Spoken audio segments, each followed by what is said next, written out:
Hey guys, welcome back. We got another Model 9 here that we're working on today. This one was sent in by Roy. He's sent in a couple others that we did for him, and he always picks some really cool colors for him. And this one we're doing in baby blue, and I think it's going to look really good in it. As you can tell, the cord on here is not original. I'm trying to find the end of it. It keeps wanting to spring back on me. Definitely not an original cord, but you know, I'm sure it'll do the trick for checking this out. So we're going to go ahead and fire this up and see what it sounds like.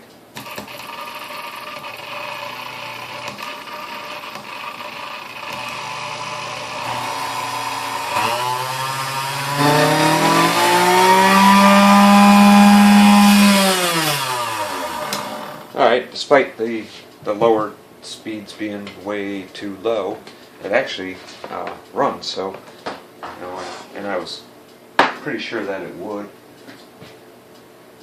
but we're going to give this whole thing complete restoration on the inside here, and just make sure it keeps running good, and that way it'll be as new on the inside as it's going to look on the outside when it's done here.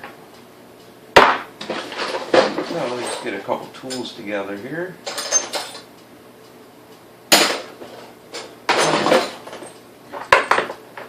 We'll start tearing her down.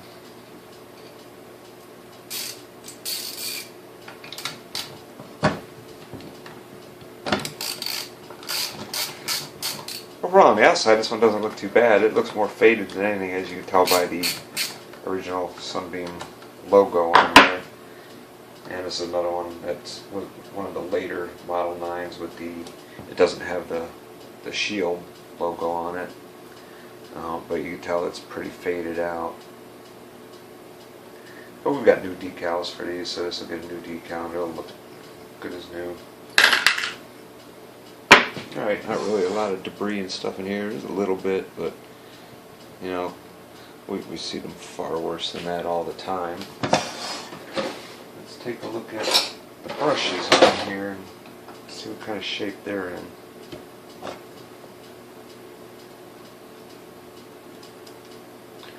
Alright, brushes look decent.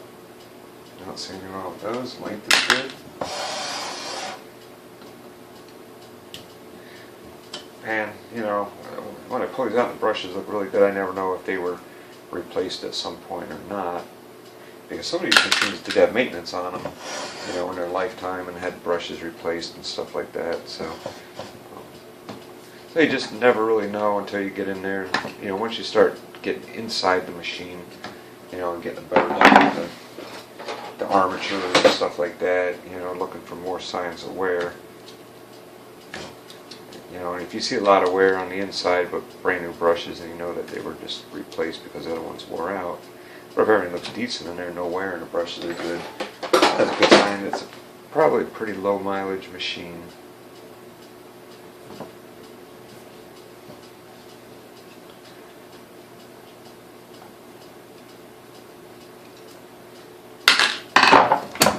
Alright, get my little washer to pop out of here.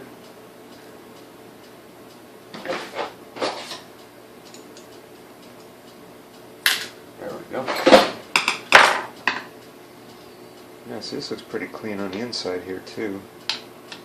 Overall, this one isn't, you know, isn't dirty at all. I mean, you know, if you were to open this up and never see what they look like when they've been used a lot, you know, you might think it's a little dirty, a little grungy, but seriously though, this is not bad at all. This is clean.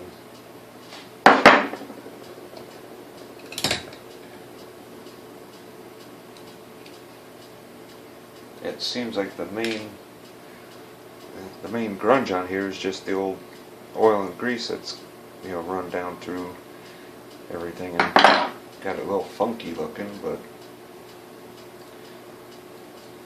overall, though, I want to say this is a pretty clean machine.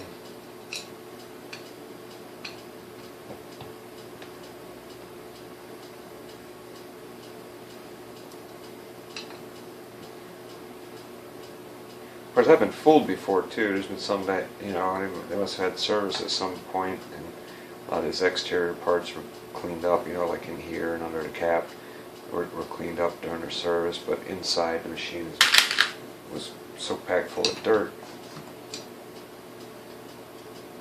Alright, there's our grease, and once again I'm out of a rag, so I'll be right back. Alright, I just brought the roll-in with me this time. Make life a little easier. I'm out of shop towels, so I've been using the paper towels from the kitchen. Yeah, I'm not sure what I was saying before that. But anyways, if you look at the grease, it's really not too terrible. It's a little bit dried out. I mean, it's not good. You wouldn't want to leave it in there, but it's definitely seen far worse. This is the third one I'm taking apart today. The other Model 9 and a Model 10 were taken apart. So I think what I'm going to do is I'm going to get this one all taken apart, ready to go, and then go eat some lunch. I'm starting to get hungry.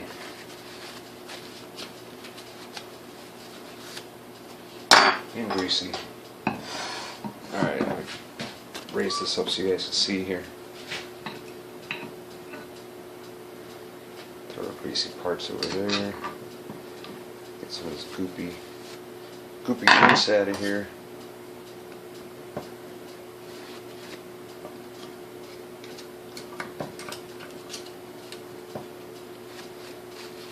Alright, that looks good enough for now until we get the machine tore down the rest of the way.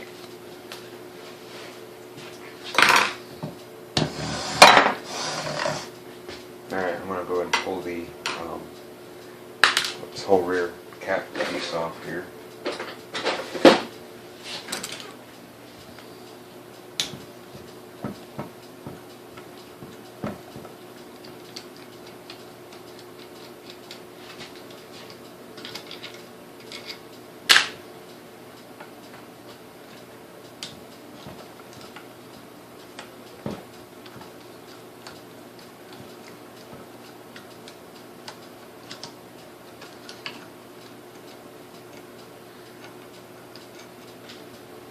Alright, let's see what it looks like underneath here.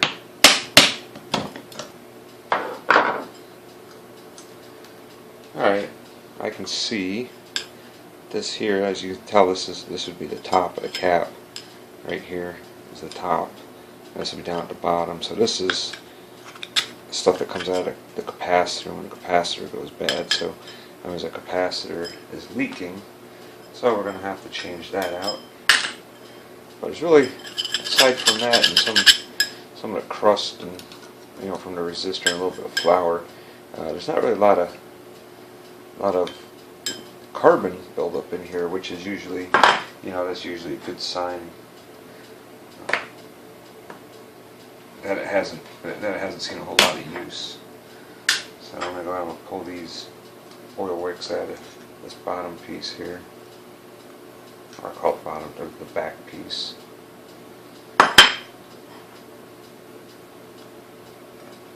And there is some flour debris here, so I'm not going to say this thing hasn't been used. It's just not crusted on there as thick as you usually see. And like I said, there's not a lot of the carbon buildup that you see as the brushes back here start to wear down.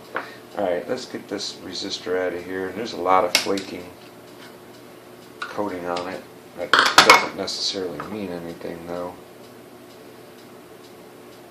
And just get a spot cleared up on here so we can test it.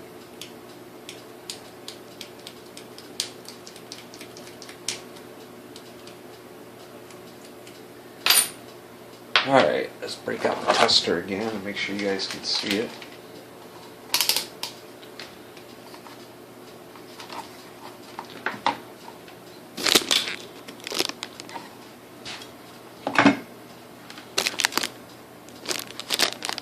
There we go, I think you guys can see that. Make sure we've got a good connection.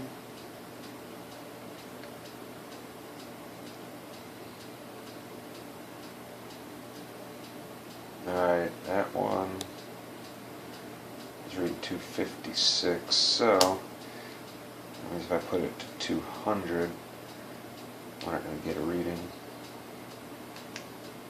Yep. So we have to rebuild that resistor there. It's bad. Get the meter put away.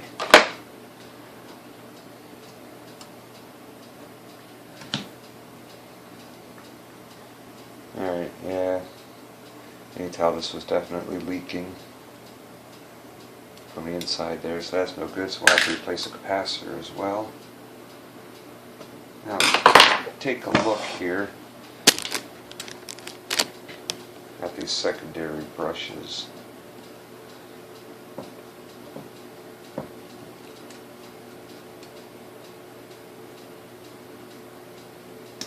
Yeah, those are good. Plenty of length left on them.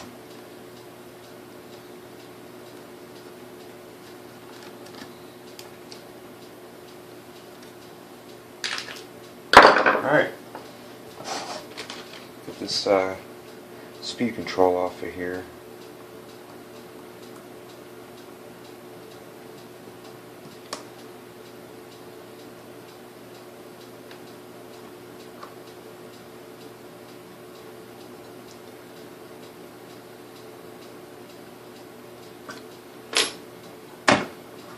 Okay, that came off pretty easy. As you can see, this needs to be polished up well. Got a lot of build-up carbon on it and stuff. Not to get too technical. I try not to use technical words, especially since I don't know a lot of them. One I do know is these are, I believe these are called slip rings, and all this does basically is this acts as a circuit from your secondary brushes, because your wiring is connected to the switch and everything on here, and you know where the resistor and capacitor go, and then that just transfers the completes the circuit by rubbing up against this. And coming in contact with these, it completes the circuit up to the contact points right there. There we go. Contact points look good on this. But yeah, it's just as the brushes touch this, that's all that this does is complete that circuit. Where some of them have a system where it's kind of like it moves. The brushes move on there and it controls the speed. So I'm not sure how that works, but these Sunbeams don't have it. That's just a slip ring, I believe is the technical name for that, where the brush is contacted just to transfer the electricity, to complete the circuit.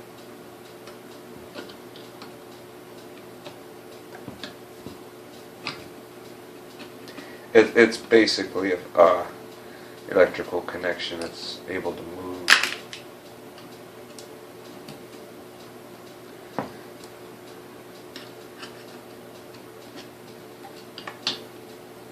Yeah, there's a lot of things, I don't know terminology-wise. I never, studied anything like that.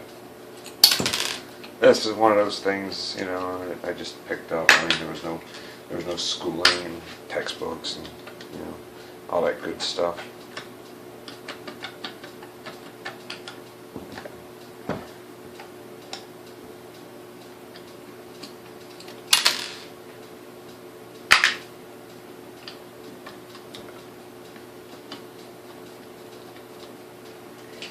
Honestly, if I could figure this stuff out, any one of you guys could figure this stuff out too if you wanted to.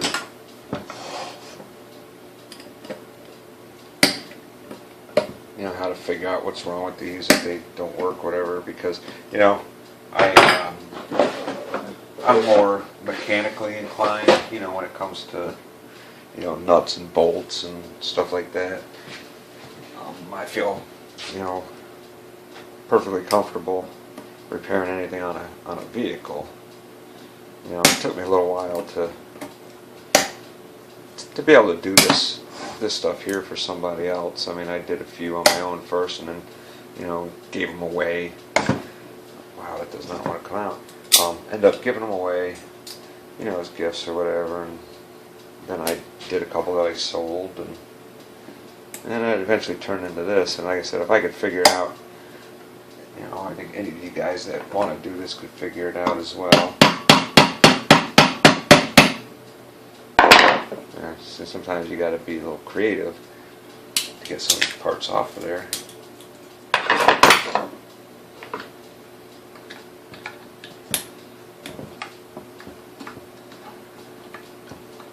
I got a car I just did up for sale now. I've been working on that thing for 4 years. It's an 84 Camaro Z28. And I had a 94 Firebird. It was a 4th gen, the 4th gen body style. And that was going to be my project car. And I liked it, but you know, my wife saw this Camaro. You know, she just fell in love with it and said, you know, she wanted to have it. So I did end up getting rid of the Firebird so I could work on a Camaro, and that thing's been pretty much completely rebuilt, including a bunch of stuff in the interior. You guys that saw my video about the sewing machines there, I did end up sewing a whole bunch of pillows and got, you know, to practice with, and then I sewed the sun visors and ended up sewing the door panels too on there, so it's got new door panels and all that. So engine's been completely rebuilt. I had machine work done by a machine shop, but you know, all the assembly and everything I did myself, and that was a lot of fun. I like doing stuff like that too. Armature looks good, just needs to be polished up. So yeah, this doesn't have a whole lot of miles on it. I think I'm going to take this gearbox apart before I take off the electrical connection there.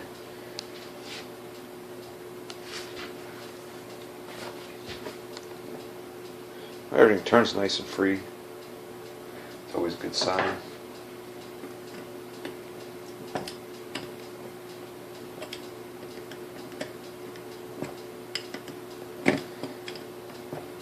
And you can almost bet when these aren't wore completely out, you know, by extreme use and lack of maintenance and all that, you know, I mean, I can almost guarantee, you know, just replace that capacitor resistor, everything cleaned up and lubed up, this thing's going to be a great little runner.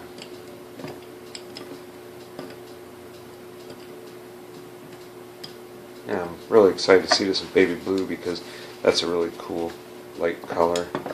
There's another one I did in baby blue, and I can't remember what model it was, but I believe it's down a video list somewhere.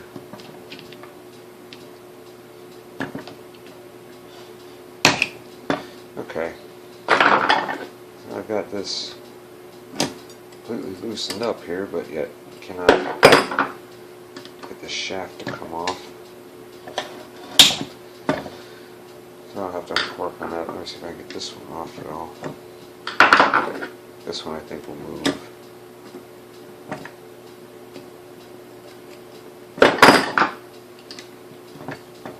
Yeah, this one will come off. See, they're still tight on there though, but that's off from this old grease. That has nothing to do with, you know, how much has been used. Matter of fact, that they seem to stick more than you know, when they're not used a lot. But what's happening is it's not. I mean, they rotate freely like this, and that means that the part that's in these bores here is nice and smooth and clean. But right on the other side of this gear, because the way the gear fits on there, you know, the gear fits right here, and you can see there's a line right here and a line right here, and that's just a buildup of stuff that gets on there. And it hardens up and it makes it hard to pull the shaft through the hole in the gear. And that's pretty much all that is. It's not stuck up in here or down there. It's stuck probably, there's a ridge right above that gear.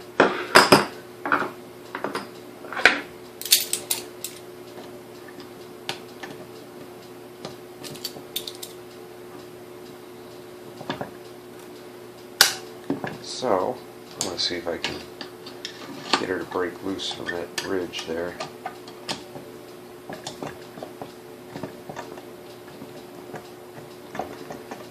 If you hold the gear and just rotate this shaft here, basically it just, you know, when you pull down as you do, it wears that ridge right off of there. Because it's not rock hard, probably more gooey than anything, but it's enough to just bind it up.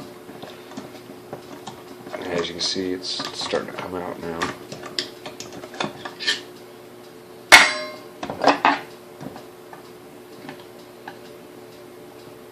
There we go. So, yep. So you can see how bad that was right there, right at the right at the gear, because that right there is where the gear sets. There's a pretty big ridge below it, which wouldn't really affect it too much, but you got all this at the top of it. Alright, gears and shafts are out. Now we got some more grease to clean up in there and all that, but I think I'm going to take this cord connection apart here first.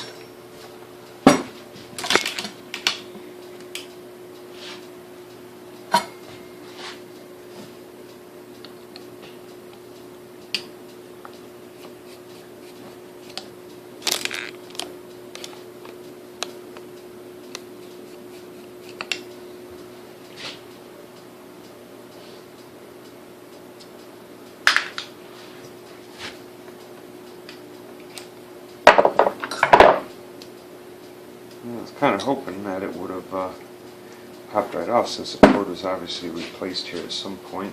So if I can get around the camera here without banging it. There we go.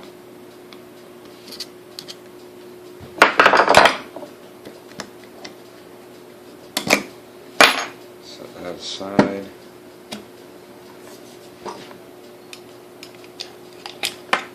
No telling why now this cord could have been replaced in the 60s, by the looks of it. Alright, I'm going to back you guys up a bit.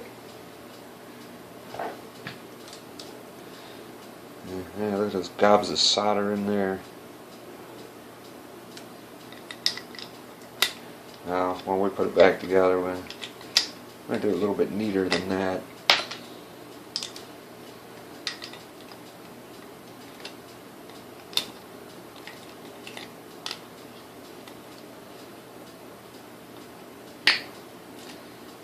Alright, let's get that cord out of here.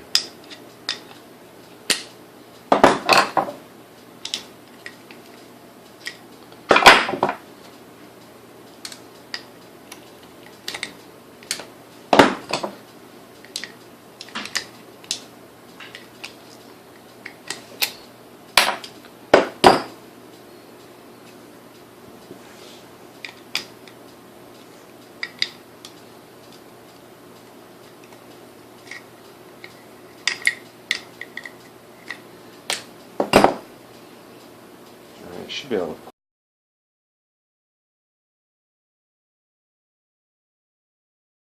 to. We've got Roy's Model 9 all powder coated and restored, put back together, lettered, cleaned on the inside, polished up, new grease, new feet, new cord. The works. It looks great in this color here. This is baby blue, and we did the satin black on the base of the turntable. We got the decal on there and stuff. So let's go ahead and turn this on and give it a listen to.